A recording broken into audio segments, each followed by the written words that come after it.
गुरुर्ब्रह्मा गुरुर्विष्णू गुरुर्देवो महेश्वरा सद्गुरु साक्षात परब्रह्म तस्मै श्री सद्गुरुवे नमः. श्री सद्गुरु चरित्र ज्ञानविवरण अध्याय 2 शिष्य दीपकाख्यानं नाम. श्री गणेशाय नमः. श्री सरस्वती नमः. श्री सद्गुरुदेव नमः.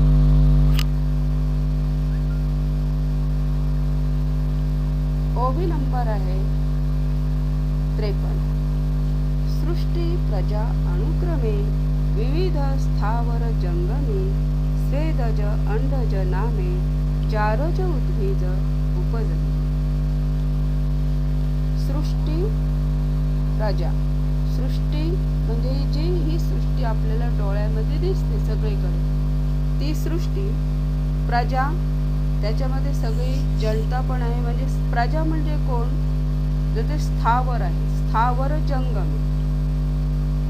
स्थावर जंगम म्हणजे जे स्थावर जे हळत नाही, इकडनं तिकडे जात नाही. झाड हा हळत नाही, हलतो. वारा येतो, वारा देत असतो, झाडामुळे वारा येतो. पण झाडाचं मूळ खालून वाढतं पुढे, तो उठून आपल्यासारखा दुसरीकडे चालत नाही जात. स्वेदज. स्वेदजापासून जे निर्माण झालेले म्हणजे ढेकूण, घामापासून आहे ना, जे निर्माण झाले ते अंडज, अंड्यापासून निर्माण झालेले. असा स्वेदज बोलल्यानंतर घामापासून बघा, आपल्याला घाम आल्यानंतर किती वास मारतो. जर मनुष्याच्या केसामध्ये घाम आलं तर त्या केसामध्ये काय असतात, उवा, पिसवा त्याला बोलतात. आणि कुठे जर आपल्या घरामध्ये घामटलेला भाग असेल, कुठे घामटलेला भाग असतं जास्त, आपण झोपतो बिछाणावर किंवा पलंगावर, तर पलंगावर झोपून झोपून खाली दमट राहते आणि त्यामुळे काय असते, कोमट आणि दमट ते भाग राहतं, ते सुकलं जात नाही. त्याच्यामुळे तिथे काय पडतात, ढेकूण पडतात. तर ते स्वच्छता करण्यासाठी आपण नेहमी आठवड्यातून ते पूर्ण स्वच्छता करायला पाहिजे. कारण ते ढेकूण बघा, ते जसं स्वच्छता करायला पाहिजे तसंच आपला दिमाग किंवा आपण मनुष्य, आपल्याला तर रोज सकाळ संध्याकाळ स्वच्छता राहायला पाहिजे. आंघोळ ती वेगळी असते, पण सकाळ संध्याकाळ त्या दैवी शक्तीने, ईश्वराचं नामस्मरण केल्याने, प्रार्थना केल्याने आपला जे मस्तिष्क आहे तो कसा होतो, साफ सुथरा राहतो.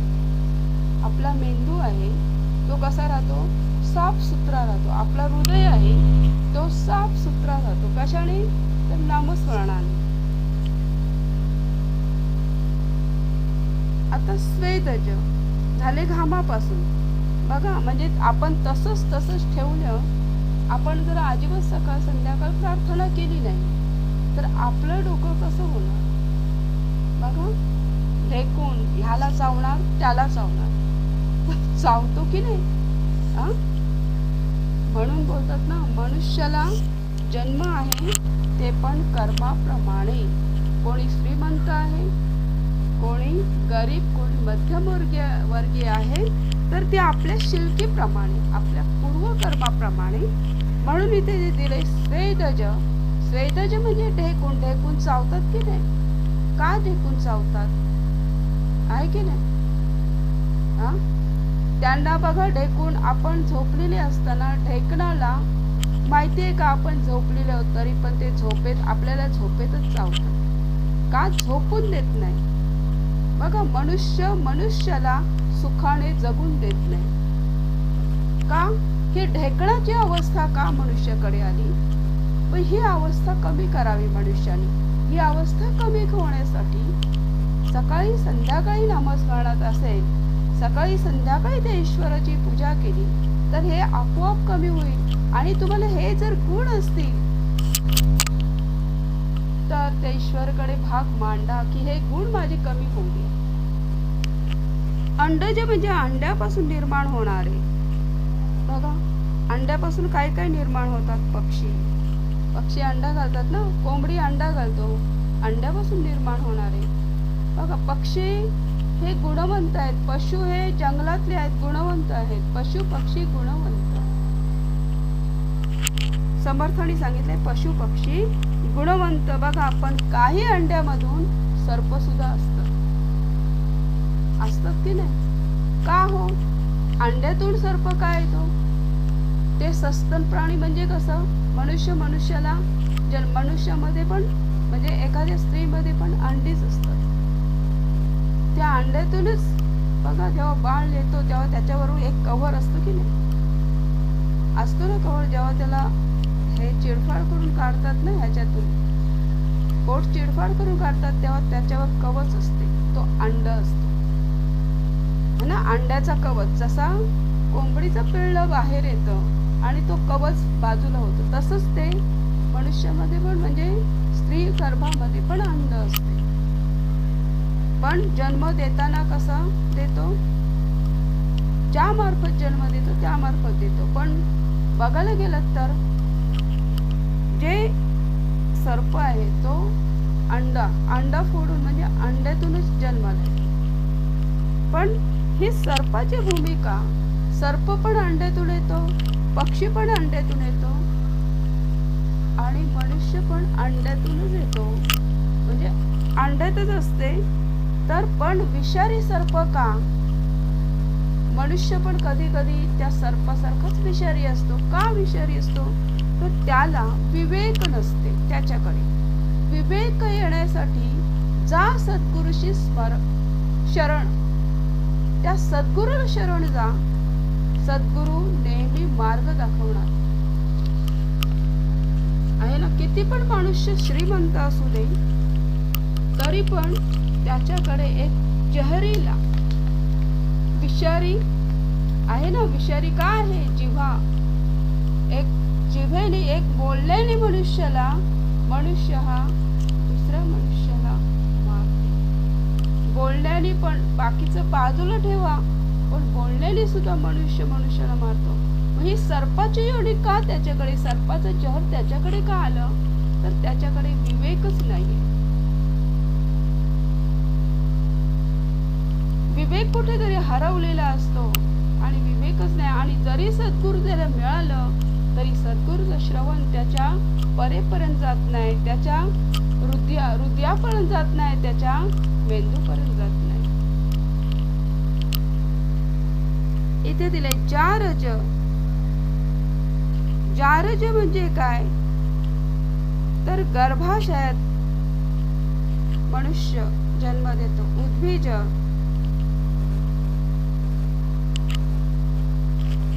गर्भाशयातून जन्म देणारा मनुष्य. गर्भाशयातून कोण जन्म देतो?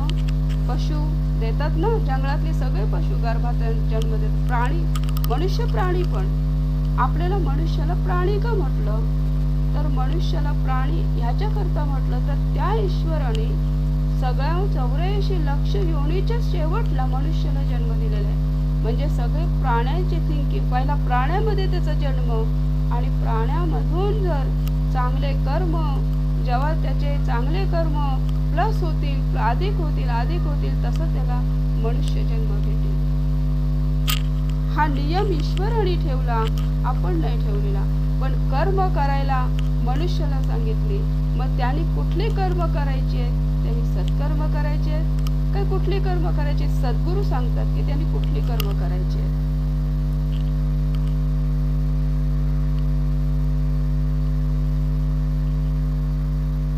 पशु इत्यादी. आता उद्भिज इथं काय दिलं? स्थावर जंगम. स्थावर जंगम, उद्भिज म्हणजे जी वनस्पती आहे, वृक्ष आहेत, ते स्थावर आहे, त्यांना सुद्धा जन्म असतो. बिया त्या पृथ्वीच्या गर्भामध्ये येत जातात, त्यांना ऊब मिळते. त्या बियांना ऊब कोण देते? तर पृथ्वी माता ऊब देते. बघा, मातीमध्ये जर बिया टाकल्या तर त्या बियांना ऊब माती देते ना. माती म्हणजे कोण आहे? तर ती माता, भूमाता आहे. भूमाता त्यांना ऊब देते. त्या उभेतून त्यांचं ते सगळं बाहेर येतं आणि त्याच्यातून ते मोठे होतात. म्हणून हे वनस्पती वृक्ष हे काय आहेत? उद्भिज आहेत. मग श्री विष्णूने आता इकडे पुढे बघा, श्री विष्णूचे निरूपाणे त्रिजग रचिले ब्रह्मयाने. आता इथे काय सांगितले? जे उद्भिज आहेत हे काय करतात? सावली देतात सगळ्यांना. मग तो मनुष्य श्रीमंत असो या गरीब असो, ते झाड कधी काय करतात? ते झाड आहे ना, कधी बघत नाही की तू गरीब आहेस का श्रीमंत आहेस. त्याच्या आश्रयाला जो येतो तो त्याला एक समान असतो. मग त्याच्या आश्रयाला जर पशु पक्षी असले तरी पण त्याला तो तेवढाच आनंद देतो जेवढा तो मनुष्याला देतो. त्याच्या आश्रयाला जरी एखादा सर्प आलेला असेल तेवढाच आनंद त्या सर्पाला पण देतो, तेवढीच शीतलता सर्पाला सुद्धा देत असतो. एवढी माया त्या वृक्षामध्ये भरलेली आहे बघा. पण एवढी माया आपल्याकडे आहे का? तर नाही. आता सद्गुरू बघा, सद्गुरू कसा आहे? सद्गुरू म्हणतो ह्याच्यापेक्षा कितीतरी पटीने माया सद्गुरूकडे आहे. सद्गुरूकडे विषारी पण माणूस जातो आहे ना, चांगला पण जातो बघा. दोघांना एकच निरूपण देतो, एकच मार्ग सांगतो. मग त्या घेणाऱ्याने कसं घ्यावं? चांगला जर असेल, चांगल्या कर्माचा असेल, त्याला जर वाटत असेल की माझी चांगली कर्म व्हावी तर तो सारच घेणार सद्गुरूकडून. पण ज्याला वाटत असेल की नाही हा माझा भाग नाहीये, हा भाग दुसऱ्याचा आहे, जो दुसरीकडे बोट दाखवतो तो कधीच सार घेत नाही. एवढं लक्षात ठेवायचं. म्हणून सद्गुरू काय म्हणतात पुढे बघा, श्री विष्णूचे निरूपाणे. हे लिहिलं कोणी? सद्गुरु चरित्र संदीपक. आणि कोणाच्या कृपेने लिहिलं? तर सगळे देवतांचं त्यांनी आव्हान केलेलं आहे, सगळे देवतांची त्यांनी पूजा केलेली आहे आणि सद्गुरूचं पण आव्हान केलं, सद्गुरूची पण पूजा केली. आणि सद्गुरूच्या याच्याने ते सद्गुरू जसे सांगतात तसं ते संदीपकाने पूर्ण वर्णन केलंय. श्री विष्णूचे निरूपाणे त्रिजग रचिले ब्रह्मायाने. बघा, विष्णूच्या निरूपाणे, श्री विष्णूच्या निरूपाणे त्रिजग रचिले ब्रह्मायाने. विष्णूने ब्रह्मायाला ऑर्डर दिली, सांगितलं की 3 जग तुला रचायचे. मग 3 जग कुठले आहेत? त्रिजग रचिले तेणे सृष्टीक्रमणे व्यास असे कथी येले. म्हणजे सृष्टीक्रमाने व्यासाने ते कथन केलेलं आहे, व्यास मुनीने कथन केलेले आहे. सिद्ध म्हणे शिष्यांशी नारायण वेद व्यासी विस्तार केला पुराणांशी अष्टादश विख्यात. बघा, तोच वेद व्यास पराशर ऋषीचा पुत्र आहे आणि पराशर पण त्या नारायणाचाच अवतार आहे आणि वेद व्यास पण नारायणाचाच अवतार आहे. म्हणून आज वेद व्यासांचे पण त्यांनी सांगितलं बघा, वेद व्यास कुठे बोलले पण संदीपकांनी कसे लिहिले हे लिहिणे बघा. श्री समर्थांनी जसं वाल्मिकीने 12,000 वर्ष तपश्चर्या केली, श्री रामाचं जप केलं आणि रामायणाचं काव्य केलं, कसं केलं हो? त्या पद्धतीने श्रीरामाचं जन्म आणि श्रीराम त्या पद्धतीने राहिला, कसा राहिला? तसंच काव्य कोणी केलं? संदीपकाने केलं. नारायण वेदव्यासी विस्तार केला पुराणांशी. वेदव्यासाने विस्तार, जो पुराणांशी विस्तार, त्याचा विस्तार केलेला आहे, आपल्या समोर आणलेला आहे. तो विस्तार कुठला? अष्टादश विख्यात. 18 पुराण ना त्याला बोलतात, 18 पुराण. अष्टादश म्हणजे 18 पुराण. विख्यात प्रख्यात केलेलं आहे. तयात ब्रह्मवैवर्त पुराणाचे प्रख्यात, ऋषीश्वरांशी सांगे सूत त्याची परी सांगतशी. त्यामध्ये जो ब्रह्मवैवर्त पुराण आहे, हा ब्रह्माचा ब्रह्मयाने लिहिलाय. ब्रह्माच्या प्रत्यक्षात ब्रह्माने पाहिलेलं, जे डोळ्यातून पाहिलं ते ब्रह्मयाने वर्णन केलेलं आहे. त्याला नाव दिलं आहे ब्रह्मवैवर्त पुराण. बघा, ते जर ब्रह्मयाने पाहिलं, मग आपला जन्म त्या ईश्वराने पाहिलेला आहे.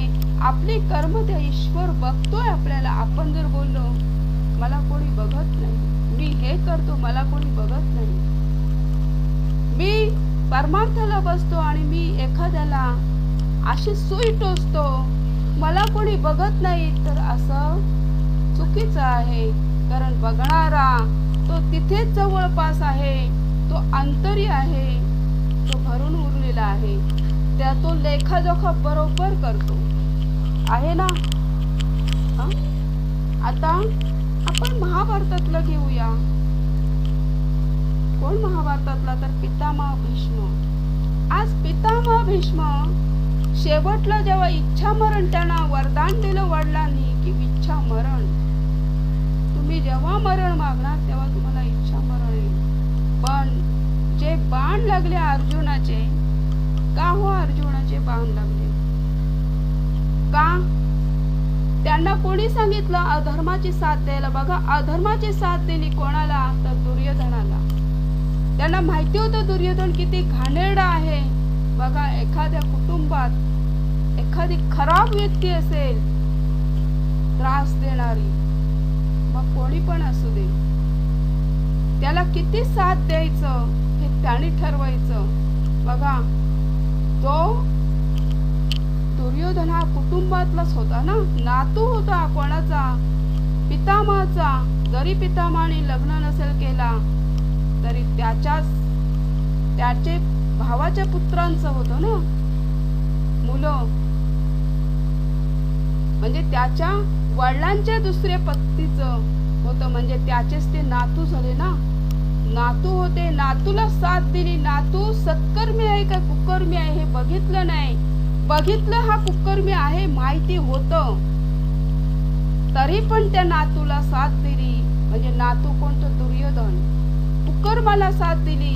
काय झालं? काय झालं? तर 6 महिने त्याला कशावर बसायला लागलं? लेटावं लागलं बाणांच्या सय्यावर. हे बाणांच्या शय्यावर का? ही पूर्वकर्म त्याची होती. कारण रथ असंच घेऊन जात होता. त्याने काय केलं?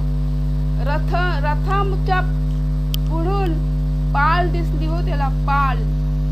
पाल दिसली. सरडा त्याला बोलतो आपण. सरडा दिसला. त्यांना वाटलं की मी जर या चाकाच्या आड आला सरडा तर हा मरून जाईल, माझ्याकडून पाप घडेल. तर नाही हो. आपल्या पायाने जे बघा, आपण जेव्हा चालतो तेव्हा आपले डोळे किती सूक्ष्म असतात हो, की आपल्याला मुंगी पण दिसेल का चालताना? तर आपण त्या मुंगीला असं सारणार बाजूला आणि पुढे पुढे जाणार, तरी पण आपल्या पायाकडून मुंग्या मरतातच. मग हे तर पाप नाही. कारण का? आपण जाणून त्याच्यावर पाय नाही देत. त्या आपल्या पायाखाली आलेले असतात. मेलं, सुटलं. पण त्याला जर उचलून तुम्ही जर असं फेकलं कुठे, आणि तो कुठे पडल हे का आपण बघितलं का? कुठे काटेरीवर पडलं तर त्या वेदना त्यांना किती असह्य होतात. बघा, एखाद्याला उचलून काटेरीवर फेकलं, त्याचा गुन्हा नसताना पण, तर त्याच्या वेदना त्या पुढे भोगाव्या लागतात. तसंच त्या पितामहाला त्या वेदना भोगाव्या लागल्या. त्याने सरडा उचलला आणि असा फेकला. का? म्हणजे माझ्या चाकामध्ये आला तर त्याचा मृत्यू होईल. पण त्याने फेकला, पण कुठे पडला? एक त्याला निनगटी बोलतात त्याला, काटेरी झाडावर पडला तो. काटेरी माहितीये? बाबलीच्या झाडा, बाबलीच्या काटेरीवर पडला तो. मग ते काटे त्याला एवढे बोचले, तो लगेच मृत्यू होणार का? किती त्याला वेदना झाली असतील ह्याचा अंदाज नाही. नंतर तो एवढा वेदना त्याने असह्य केले असेल. तो कदाचित तो 1 दिवस राहिला, कदाचित तो एक तास राहिला असेल, कोण 6 मिनिटं राहिला असेल. जसं मिनिट किंवा जसं तास, जसं तो अर्धा दिवस, जसं दिवस, असं त्याने ते हे केलं असेल तर त्याला तो मृत्यू आला असेल. मग हेच त्याला नंतर कुठे भोगावं लागलं?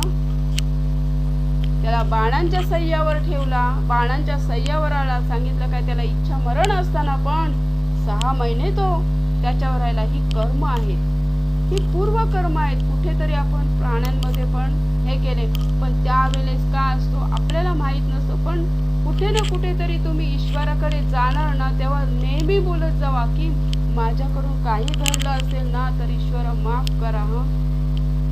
न जाणे म्हणजे अनजाणेमध्ये जे घडला, जिथे विवेक नसेल माझा, तिथे ते घडलं असेल तरी मला माफी असावी.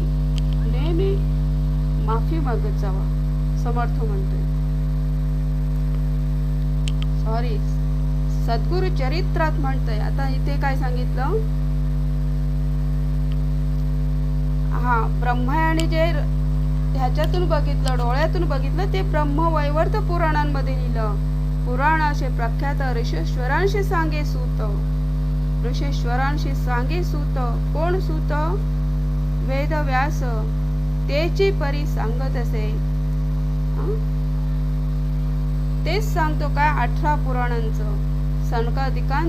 सनकादिकांते उपजोविणी. सनकादिक म्हणजे काय? सनक म्हणजे काय? सनकादिक, सनातन, सगळे बोलत असेल काय? सनादिक म्हणजे सनकादिक म्हणजे काय?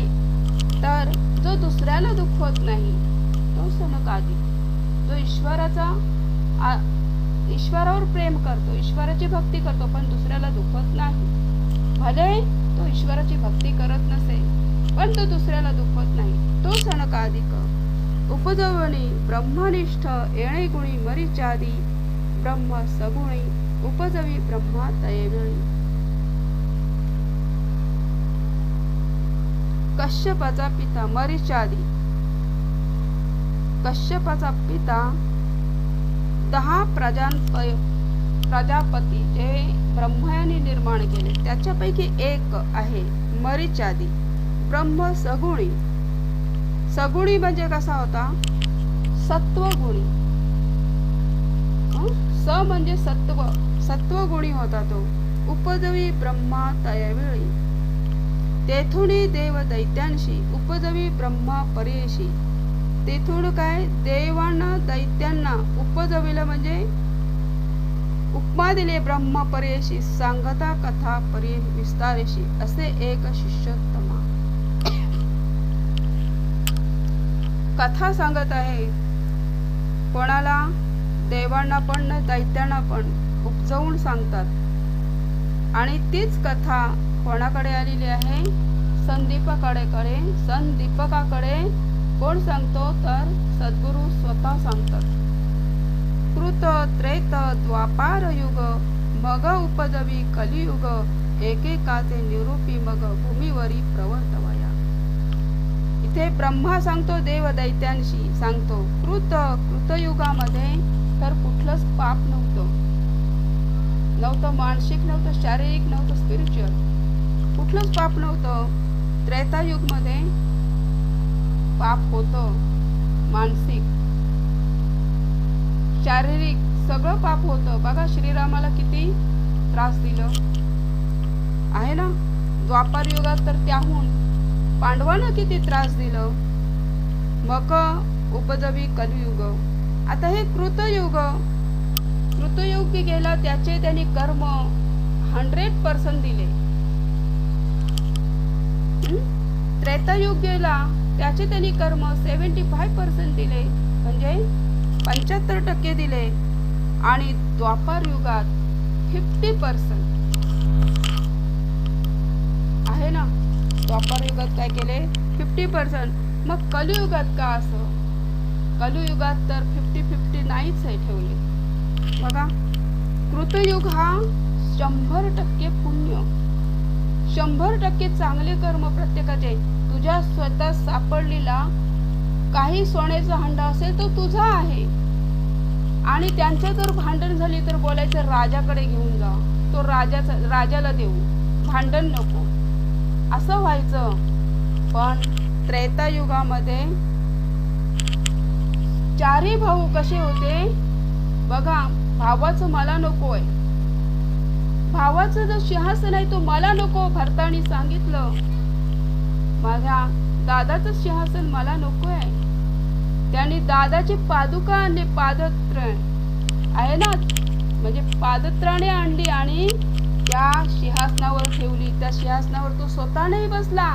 जसं दादा वल्कल्य नेसला तसा भरत पण वल्कल्य नेसून होता. दादा जसा कंदमुळे खात होता तसा तो पण कंदमुळेच खात होता. त्या दादानी जसं पत्नी असून पण पत्नीपासून जरी असायची तरी सीता माता काय करायची, फक्त त्यांचे पाय चेपायची. तसं ह्यानी पत्नीला सुद्धा जवळ ठेवलं नाही. बघा 14 वर्षे ह्यानी पण तेवढेच तप केले. कोणी भरतानी एवढेच म्हणजे एवढे चांगले गुण होते, विचार करा. पण आता रे मोठेच आहे ना, लगेच हिसकावून वाका. पण ते पण नको व्हायला. जर त्याला परमार्थ असेल, विवेक असेल, तर तो मोठ्या दादाचा कधी मोठ्या दादाच्या आज्ञेनेच वागेल, है ना. मोठा दादा चांगला असेल, सत्कर्मी असेल तर नक्कीच. पण जर तो काही थोडासा हे केला तर त्याला पण सजेशन द्या, उपमा द्यायची चांगली, बघा. आणि बारका जरी बिघडला असेल तरी मोठ्याने पण त्याला उपमा चांगली द्यायची. बाबा तुला चांगलं राहायचंय, जिंदगीमध्ये चांगलं जगायचंय, एवढं तरी करा. नाहीतर परमार्थाला जॉईन व्हा, सद्गुरू करा, सद्गुरूचं मार्गदर्शन घ्या. किती चांगलं आहे पुढे. म्हणून इथे काय सांगितलंय, कृत त्रेत द्वापार युग असा होता की सगळाच भावाचा छिल्ला, अजिबात नाही बोलते, झिरो. कोण दुर्योधन बोलायला लागला, शेवटी काय झालं, जो झिरो भावाला काय बोललं, सुईच्या टोकावरची पण जमीन त्याला मी देणार नाही. काय झालं शेवटी, श्रीकृष्णाने काय केलं, सगळे कौरवांना रिकामे करून टाकले. अरे ज्याचा आहे त्याला तू देत नाही, त्याचा तू चिंतोस, एवढं तरी समजायला पाहिजे. मग हे कशावरून, हे का त्याच्याकडे एवढे म्हणजे एवढा मत्सर का आला, तर त्याच्या वडिलांचं, त्याच्या आईचं संस्कार नाही. त्याच्या वडिलांनी, एक तर वडील अंधत्व होते, आईने पण काय केलं, डोळ्यांना पट्टी बांधली. म्हणजे दोघांनी बघा, आता वडील अंधे असले तर आईला डोळे असून सुद्धा जर पट्टी बांधली तर ते बरोबर नाही. म्हणजे दोघे कसे आहेत, मुलाचे वैरी आहेत, अति वैरी. हे इथे आपल्याला समजून येतो आणि सद्गुरू सांगतात इथे कसे ते वैरी आहेत. मग उपजवी कलियुग तर काय सांगायलाच नको. आपल्या ह्याच्यावर प्रॉपर्टीवर दुसरा बाहेरचा माणूस टपलेला असतो. बघा काय चाललंय राजकारणामध्ये, बघा काय चाललंय. आपल्याला ते राजकारण नकोय, आपल्याला नाही करायचं तसलं राजकारण, परमार्थ करा. इथे नृसिंह सरस्वती म्हणतात की, हे इथे संदीपक म्हणतात की सद्गुरू काय सांगतो ते बघा. राजकारण कशाला पाहिजे, तुम्ही आज राजकारण करणार, इथे दिलंय जे आज करणार. चांगलं केलं तर चांगलं कर्म, जर तुम्ही खराब केलं तर ते पुढे तुम्हाला आहेत ना. जाणून बुजून जर खराब केले, ज्याने काहीच केलं नाही, त्रास दिलं, तर त्याची फळं असतो की नाही. चांगलं केलं तर नक्कीच ईश्वर चांगलं फळ देईल. इथे सांगितलंय म्हणजे आपलं सगळं कर्माप्रमाणे आहे. कर्म, फक्त कर्म.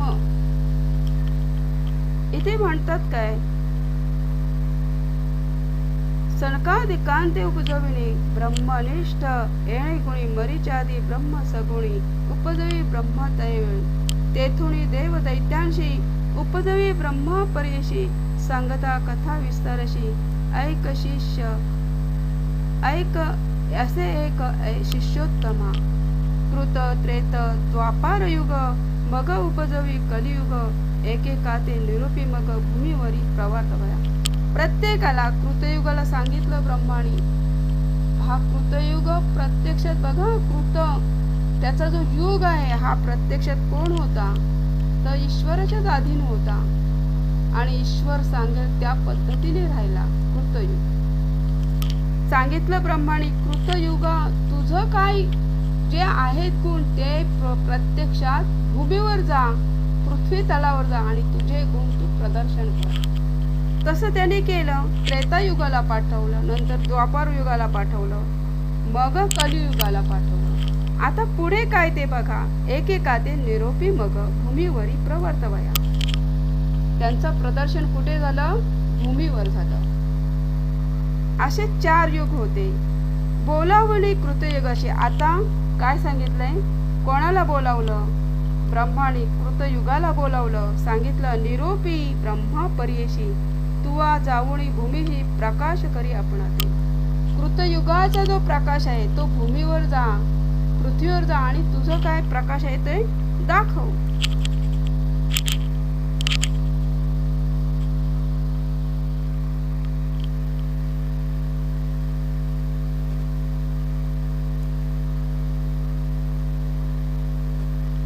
ऐकोनी ब्रह्मयाचे वचन कृतयुग आले संतोष नवा.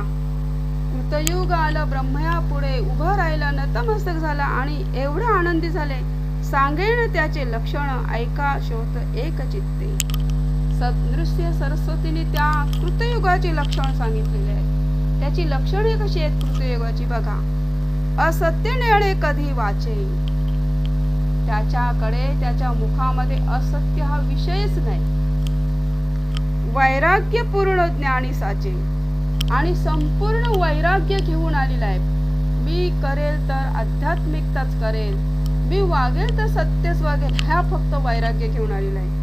यज्ञोपवीता भरण त्याचे रुद्राक्षमाळा करकंकणे.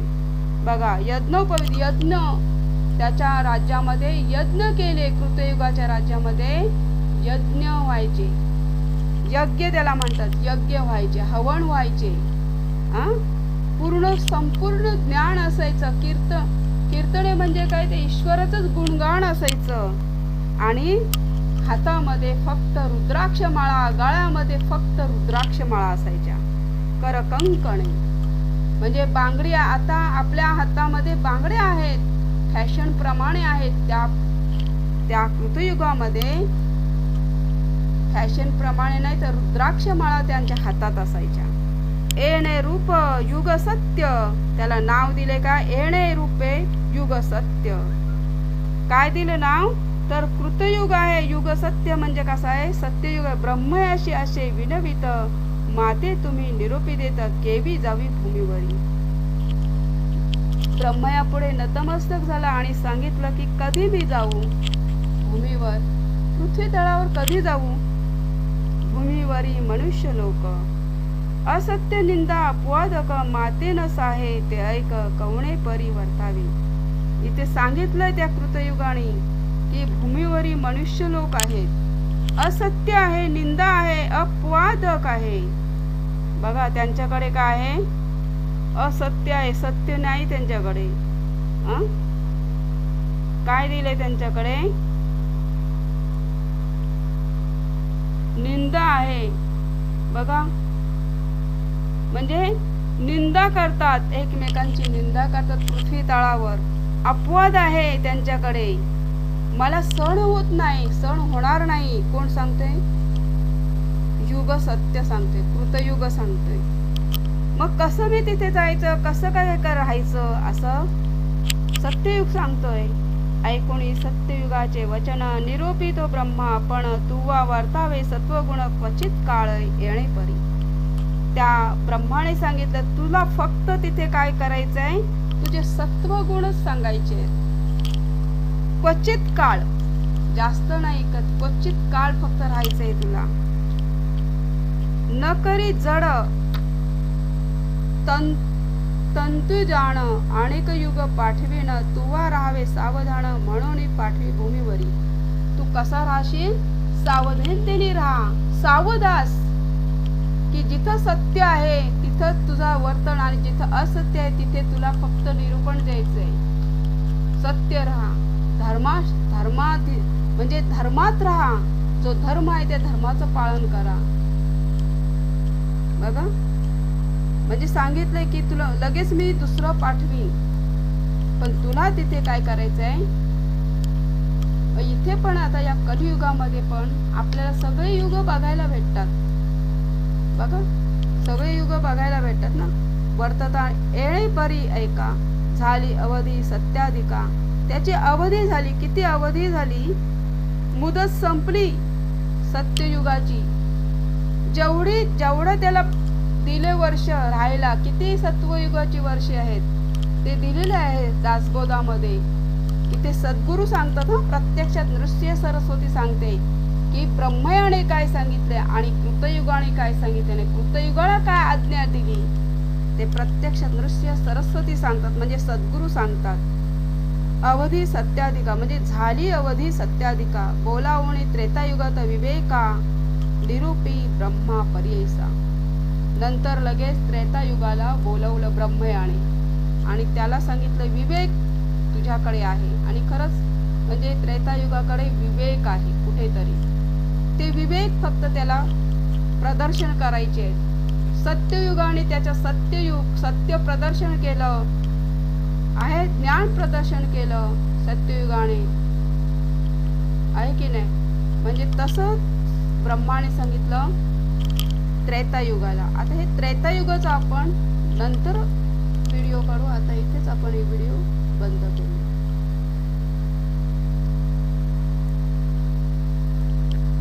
जय हिंद, जय महाराष्ट्र, जय भारत, वंदे मातरम. तुम्हाला जर नक्की व्हिडिओ आवडला असेल तर नक्की लाईक करा, सबस्क्राईब करा, बेल आयकॉन दाबायला विसरू नका. जय हिंद, जय महाराष्ट्र, जय भारत, वंदे मातरम. भारत माता की जय. जय हिंद. नक्की फॉलो करा किंवा शेअर करा या सबस्क्राईब करा विसरू नका, लाईक करा विसरू नका. कारण तुम्हाला लगेच पाठीवर दुसरा व्हिडिओ येणार आहे. कारण आपल्याला स्पष्ट म्हणजे काय सांगितले सद्गुरू ते आपल्याला बघायचं आहे आणि सगळ्यांपर्यंत जाऊ दे ते सद्गुरूचं काय वाक्य आहे.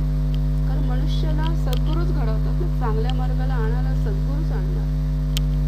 साधारण मनुष्याला नाही आणू शकत, पण सद्गुरूचं वाक्य बरोबर सद्गुरूच आणणार. म्हणून सद्गुरूचं आपल्याला काय करायचंय तर त्यांचं मार्गदर्शन करायचं.